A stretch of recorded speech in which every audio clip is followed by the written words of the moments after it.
अपनी इस आज़ादी को हरगिज मिटा सकते नहीं, सर कटा सकते हैं लेकिन सर झुका सकते नहीं, सर झुका सकते नहीं।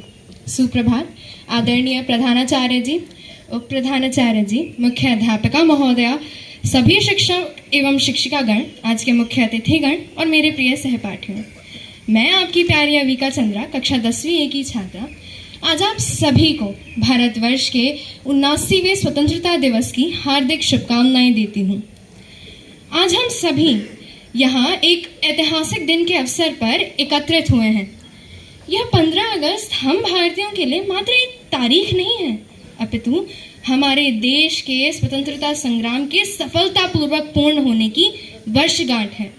एक बार कल्पना कीजिए कि अगर हमारा भारत गुलामी की जंजीरों में जकड़ा हुआ होता तो क्या आज हम रक्षा, शिक्षा, विज्ञान और खाद्यान्न के क्षेत्रों में उपलब्धियां हासिल कर पाते? शायद हम इन उपलब्धियों के बारे में सोच भी नहीं पाते, लेकिन हमारे भारत के उन वीर महान क्रांतिकारियों ने इन गुलामी की जंजीरों को न केवल तोड़ा बल्कि हमें सपनों की एक नई उड़ान भी दी, जिसकी बदौलत आज हम वह सपने साकार कर रहे हैं। तो इसीलिए आज इस मंच के जरिए मैं संपूर्ण भारतवासियों से यह जरूर कहना चाहती हूँ कि आप भविष्य में कितनी भी तरक्की कर लें, कितनी भी बुलंदियां हासिल कर लें, लेकिन भारत माता के उन वीर महान सपूतों को कभी मत भूलेगा जिन्होंने आपके लिए अपना सर्वस्व बलिदान कर दिया। हमारे स्वतंत्रता संग्राम में शहीद हुए अनेक वीर जैसे भगत सिंह, सुखदेव, राजगुरु प्रेरणा स्रोत के रूप में हमें अपनी महान दृढ़ता और समर्पण के आदर्श प्रदान कर चले गए। और इसी तरह महात्मा गांधी, नेताजी सुभाष चंद्र बोस, सरदार वल्लभ भाई पटेल, डॉक्टर B.R. अम्बेडकर इत्यादि जैसे अनेक महान नेताओं ने भी अपने महत्वपूर्ण मार्गदर्शन और योगदान से हमारे संग्राम को मजबूती प्रदान करी।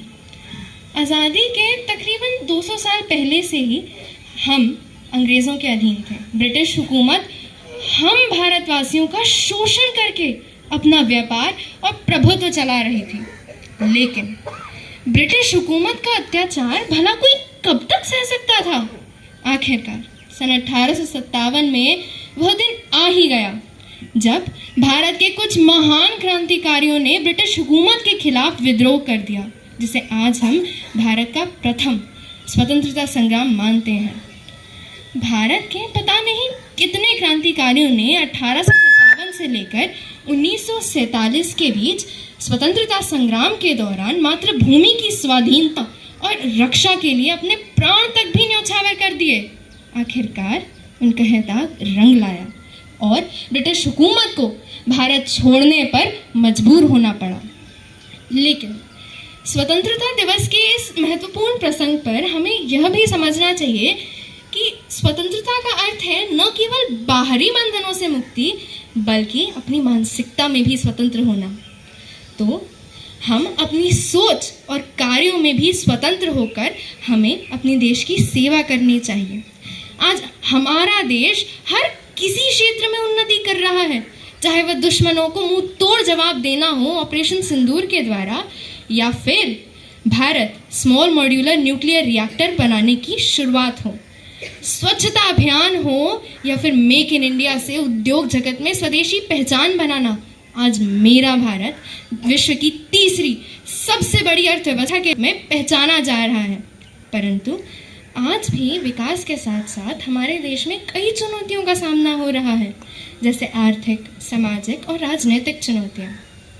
तो इसीलिए विकास के हर क्षेत्र में सुधार करने के लिए हमें समर्थन करना है और अपने देश को एक समृद्ध और सामाजिक भारत बनाने की दिशा में कदम उठाने के लिए कदम उठाना है, और जिससे 2047 तक हमारा भारत एक विकसित देश बन सके।